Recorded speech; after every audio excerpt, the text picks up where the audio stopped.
Já parou para pensar que hoje você está vivendo coisas que ontem você não acreditava ser possível? Quem disse que seria fácil? Jesus nunca disse que seria fácil, mas Ele deu uma promessa para nós: pode ser leve, porque eu vou trocar de fardo com você.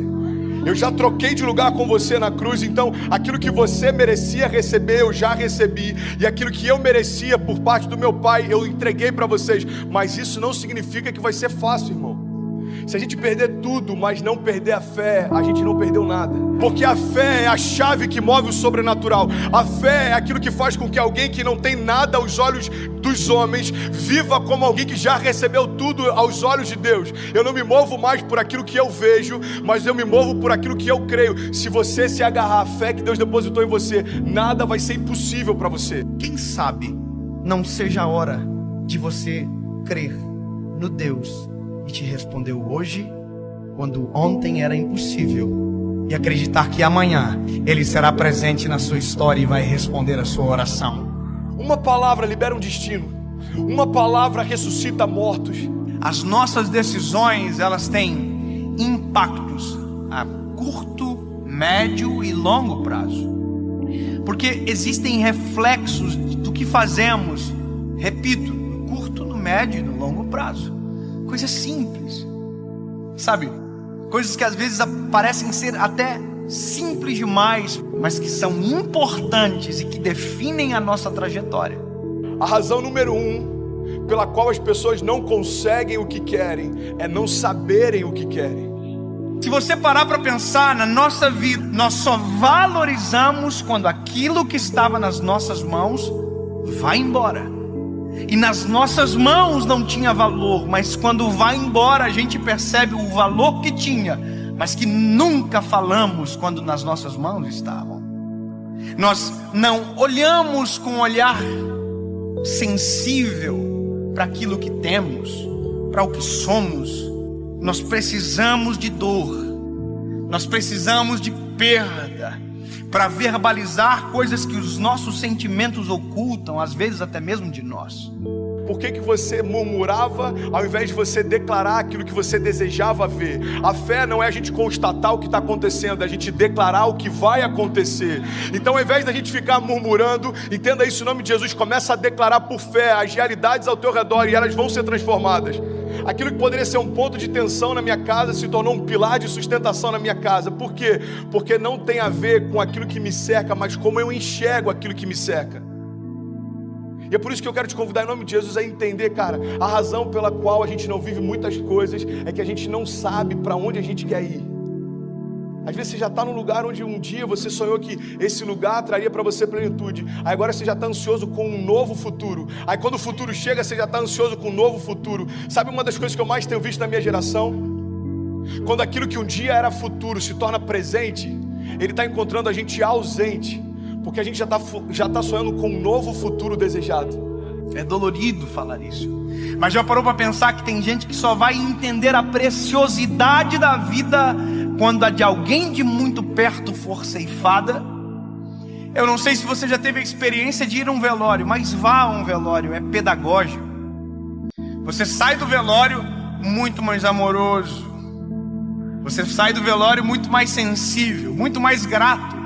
Você agradece o ar que respira quando descobre que a pessoa que está no caixão faltou o ar para viver. Você valoriza o coração que bate no peito. Você valoriza a esposa que você tem. E às vezes só se valoriza quando perde. Você verbaliza, às vezes, palavras fora de hora.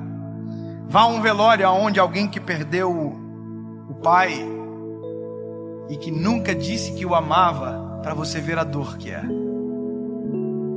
Ele abraça o caixão, ele grita: eu te amo! Mas essa palavra não surte mais nenhum efeito, porque quem precisava ouvir não ouve mais. Porque tem coisas que só valem enquanto há tempo, fora de tempo não vale mais. O seu posicionamento define os seus limites.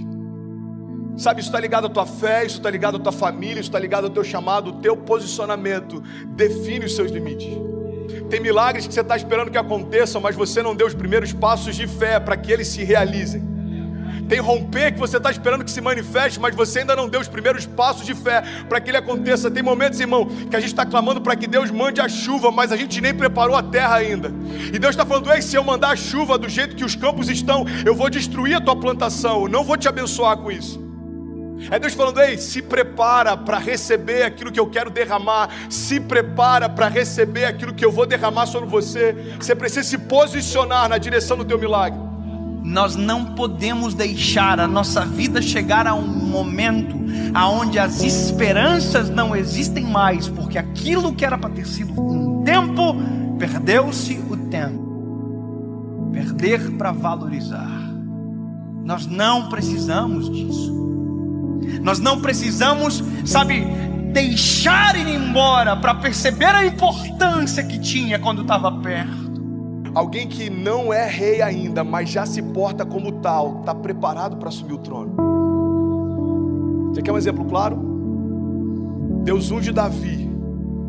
Davi era improvável, Davi era desconhecido, Davi até para o seu pai e para os seus irmãos era invisível, mas a partir daquele dia, aos olhos de Deus, Davi já estava no trono.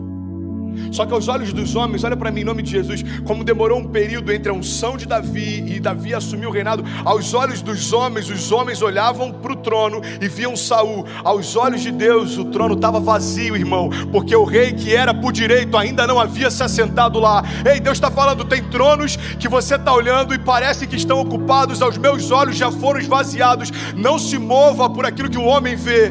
Eu não vejo como o homem vê. Talvez você está olhando para uma situação e ela parece intransponível. Jesus já está olhando lá na frente e já foi vencida. E ele está falando: ei, você está preocupado por conta dessa crise? Eu conheço o teu futuro. Eu sou aquele que, eu não tenho, entendi isso, irmão. Jesus, ele não está na eternidade, a eternidade está em Jesus. Então ele conhece a eternidade passada, a eternidade futura. É por isso que algumas crises para os céus não fazem sentido, porque às vezes uma crise financeira abate a gente, mas Jesus já sabe o que está te esperando na estação seguinte. E ele está falando para a gente nessa manhã: ei, você está preocupado por conta dessa crise? Filho, eu desenhei a tua história, eu sei aonde você vai, fica tranquilo. Pare de reclamar daquilo que você ainda não se moveu para viver. Pare de reclamar do resultado de escolhas que você não fez. Para você viver a vida que você deseja, você precisa abrir mão da vida que você leva.